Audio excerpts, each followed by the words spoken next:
Hey you guys, thanks so much for clicking on the video and welcome back to my channel. This is Anna and we are here to talk about Love During Lockup, Season 4, Episode 1, Scam the Scammer.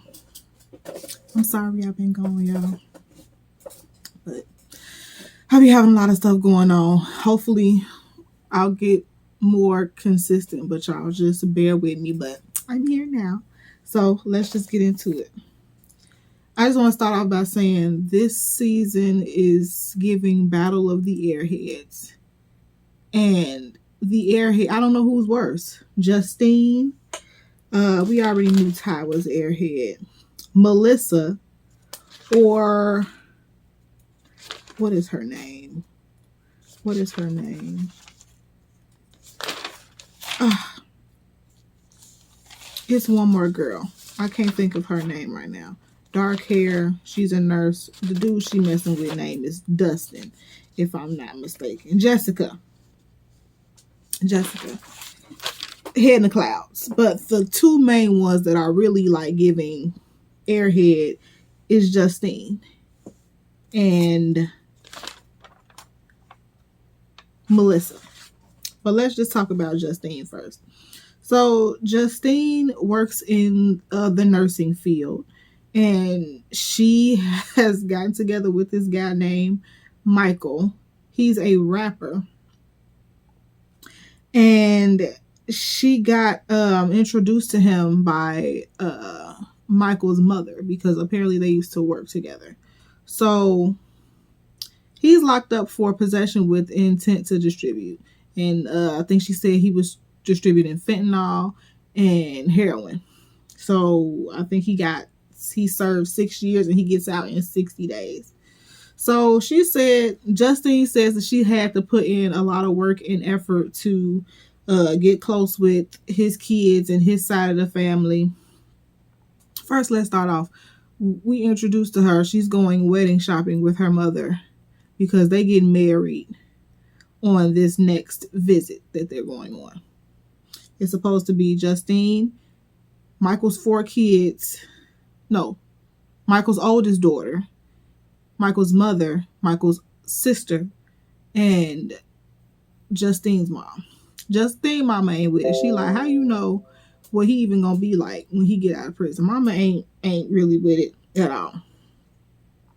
So Justine ends up telling us her boyfriend's rap name. And I was gonna talk shit. But I looked him up on YouTube. His name is Montana Mills. Now I can't hate, he got over 100K views on some of his songs, and he got a song with Gunplay. Like, you know, because her mom asked what he gonna be doing for money when he get out. She's like, oh, he gonna be going back to the studio. I'm like, the studio, girl. But he might be doing a little something. If he ain't getting paid from nothing else, he getting YouTube check because YouTube pays for all them views. So good for him.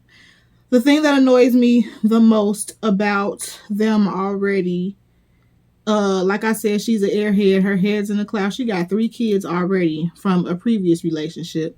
She's already said that she ignores red flags. Like she sees them and then Ray Charles.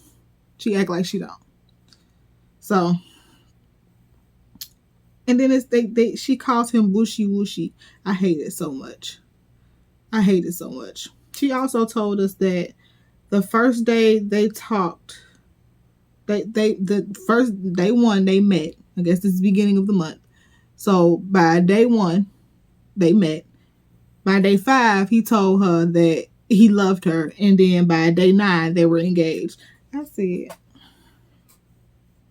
this is starting to feel like Harry and Indy, because the mama and the sister of Michael already said that he a player and he likes the women's and he gets around, and it's given that they finna be protective of him and his bullshit. The sister like, oh, I'm just so protective of him and I need to be able to trust you. And I'm just like, I feel like I see where this is going, but we don't know yet. So I'll hold off on all of that.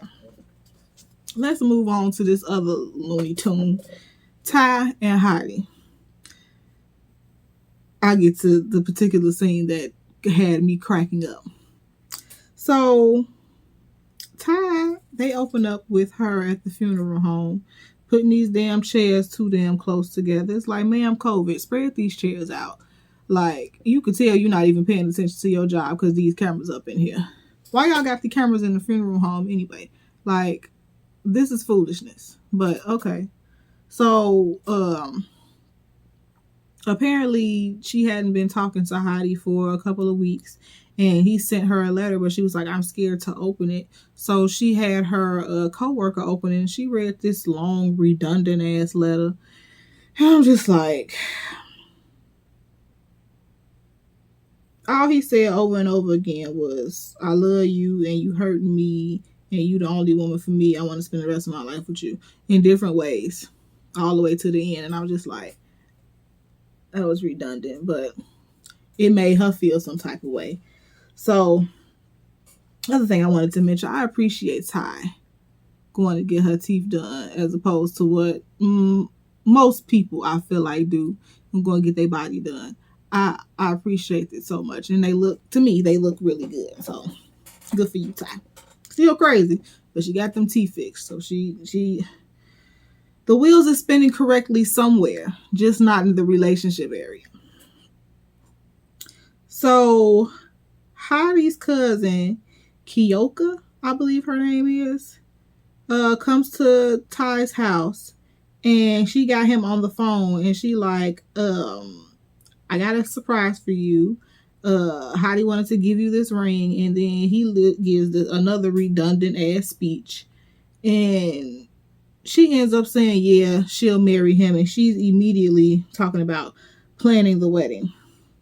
Right after she get off the phone with Heidi, she gets a phone call, y'all. If y'all watch this episode, her damn face when she was trying to answer that phone like a deer in damn headlights. Boy, every time I see that scene, I crack up laughing because she looked a fool trying to get out that door and also hurry up and answer the phone for another inmate boyfriend that she got.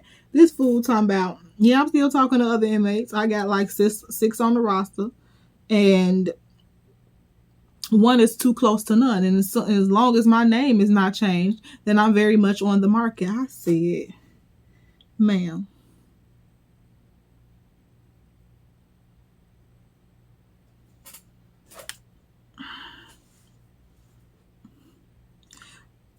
I don't have a lot of words. Just ma'am. You need to get your shit together. Like, you have daughters. I hope this is a joke. And that you just like, baby, this is for fun. This is for us to get some extra little money. Because this is a fool. Anyway, this lady say she got 2 KPs, a Rico, a Louis, and a PB. I said goodbye. So then she comes back in. She lies to the cousin, say, oh, you know my uncle from so-and-so? Well, he locked up too, so you know how that go, girl. So she hurry up and rush her out the house. And the cousin, I guess she walked down the block. And she was like, yeah, so that went well. Don't know how this is going to go with Boston because he has a ring for her too. And I'm just like, how can y'all be mad at each other when y'all doing the same shit? Like, just do y'all. Like, what's the reason? Because they show a preview of her flipping tables and shit. Like, why are you doing all of that when you still talking to people and he's still talking to people? Like, what? And then not only did he bring a ring, he brought that tired ass sweatshirt that Boston had on last season when she came to confront Ty about her being with whatever the man name is. I'm just like, he is not even attractive for all of this foolishness right here. He's not. But do y'all. Airhead number 2. Well, 3. Melissa and Louie. Melissa is a mail carrier, and Louis is incarcerated for armed robbery. He's been locked up for 9 years. So these two went to school with each other, I'm assuming back in the 80s. And that's where this bitch brain is still currently residing, because she is so gung-ho to be like, oh, I'm dating Louis from Larkland, Lakeland, whatever the damn school name was. And I'm like, it's like, girl. But before we get to that, she FaceTimed him in her cheerleader outfit. And she like, I gotta cheer for you. And to be honest, like, you could tell that he trying to be nice about it, because he wanted to get the box, and he's still currently locked up, so he needs to make sure this is secure. Well, one of the women, because I know he's probably talking to other women, but he looked like it was fake uncomfortable, but he had to play the shit off. And I'm just like, this is cringy. She made this weird ass cheer talking about, I can't wait for you to come home. And I'm just like, you a freaking dunce cap. Like, it's giving very much, and this is no disrespect, but Jersey, Italian, it's giving very much Snooki on Jersey Shore. Back in the Gap. Not today. But back when she was she loved Guidos and all that kind of, it's giving very much that. And no, boo. Like, let's step into 2022. And she meets up with her friends. And her friends is like, what are you getting out of this? Like, why are you doing this? And she like, because it's like Louis from Lakeland. Like, apparently she used to he was a junior, and he was a jock, I believe, and she was a freshman, but she claimed that she was popular amongst her clique, which she couldn't be lying, but people be embellishing. But I'm just trying to figure out, like, and then he robbed a liquor store with a butter knife because he was off all kind of drugs. So Melissa wants to plan a class reunion or a high school reunion solely so she can show off her ex-con boo. And I'm just like, girl, that's not gonna give what you think it's gonna give. It's not. Like, it's giving very much high school jock that becomes a bum with a fat beer belly with no job 20, 30 years down the line. Like, y'all seen that in movies and TV shows where the fine jock end up being some lazy dirtbag with no job that sit on a couch all day and scratch his balls and drink beer. Like, you didn't win a prize, dear. And he seems genuine enough, don't get me wrong. However, like, nah. You're living in the 80s, and I need you to step into the new year, ma'am. Because her friends, I can tell that they all probably used to be like that back in the day, but she's the only one that didn't shake it. Like, girl, you are way too old to be talking about some dude from high school. Like, girl, give me a break. Been there, done that. And then once you do, like, that's somebody you just mess around with just to say you did. And then let that be a memory. Let that be what it was. Some little cute little romp, and then let it go. Like, you trying to create a whole family off the fantasies that you built with him when y'all were in high school. And he wasn't even checking for you. It's weird. Her friend said she needs to get her head out her ass because I don't know what she's doing right now. And I agree, friend. Let's move on to Chelsea and Mikey. So Chelsea is a housekeeper, and Mikey, I'm gonna call him Mikey because I didn't feel like writing Michael. It's several Mikeys on this show, so I'm talking about different ones. Just try to pay attention by reference of the woman I'm speaking about. He's incarcerated for criminal mischief and receiving stolen property. Also, Chelsea is deaf. So she communicates mostly through sign language, and I believe she can kind of read lips as well. But they introduce her bowling with her family and friends or whatever. And she's telling her friend that she can't wait. She can't wait for Mikey to get out of jail. Mind she has a 10-year-old son. So she says she's not the type of girl that likes like romantic dates and stuff like that. She didn't specify what she did like, but she don't like the mushy shit. So like all of the friends are concerned, like what's to him, like did he used to be an addict, or like why did he end up getting locked up? Do you have any concerns? And Chelsea like no concerns. What's faith without fear, or some term that she used. And her friend also, she said, my friends always ask me like how much does it cost for you to talk to him? She like, I do housekeeping, so it costs a little penny, but it's all good. I don't care. I love him. I'm just like, y'all spend all this money on people that y'all don't know what they gonna do or how they gonna behave when they get out of jail. It's ridiculous. Everything is all good on her end, but he's like, I mean, it's cool, but I'm afraid of the language barrier. And her friend also said that men have a tendency to take advantage of Chelsea, and they probably do simply because she's disabled. But like, she another one that seemed like she see red flags and then be doing this with them hoes.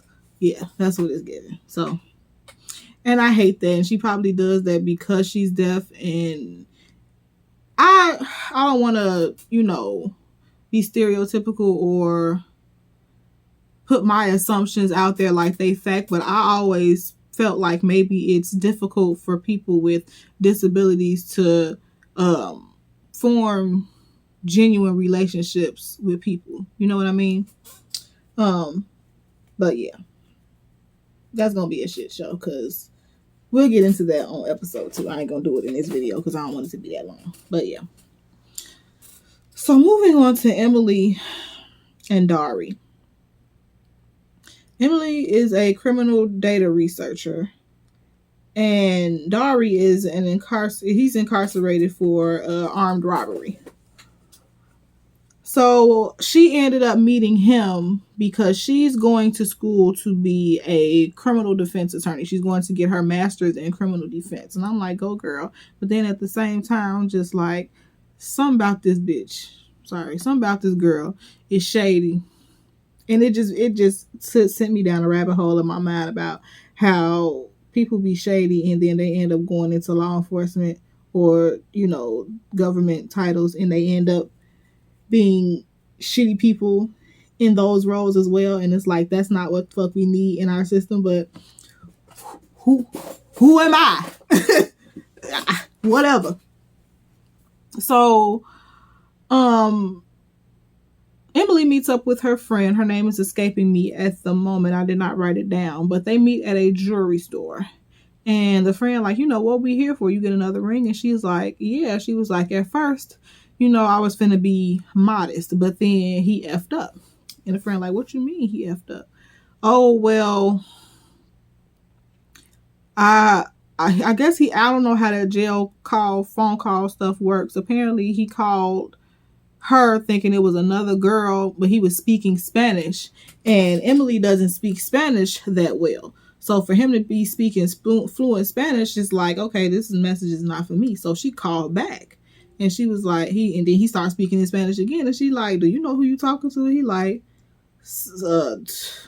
Stephanie, and she like, no, it's Emily. And then after he begged and pleaded, she started back talking to him. And then he came up with this BS talking about, oh, well, this girl was offering to pay me lots of money if I pretended to be her boyfriend. So that's what I did. And I'm just like, y'all don't even, like, y'all got enough time to come up with a better lie than y'all do. Because y'all just be coming up with lies. It's just like, do you really give a fuck if I know or not? Because what you just said to me is ridiculous. But she ended up starting back talking to him.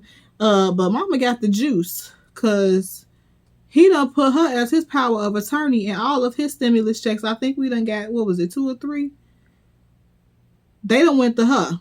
And she's spending that money on this ring. I said, Lord, have mercy, Jesus. But something about her is just not trustworthy. But it's looking like he's not going to be trustworthy neither. But her friend is like, so what are you getting out of this? And she like, it feels to me that Emily is just doing some shit. And just to see what happens. She like, yeah, I got love for him. But like, if he gonna start acting stupid, then, you know, she said, wherever you pitch the tent, that's what we'll have the circus.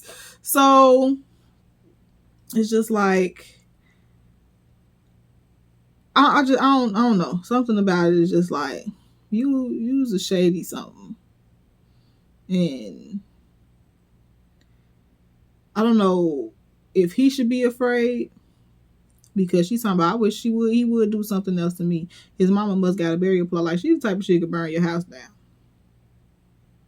I don't trust her. Something in my spirit saying that she just finna be on bullshit. Just like, okay, girl. But that was episode 1 of Love During Lockup. I'm finna get off here and then give y'all episode 2. So I'll see y'all in a minute. Peace.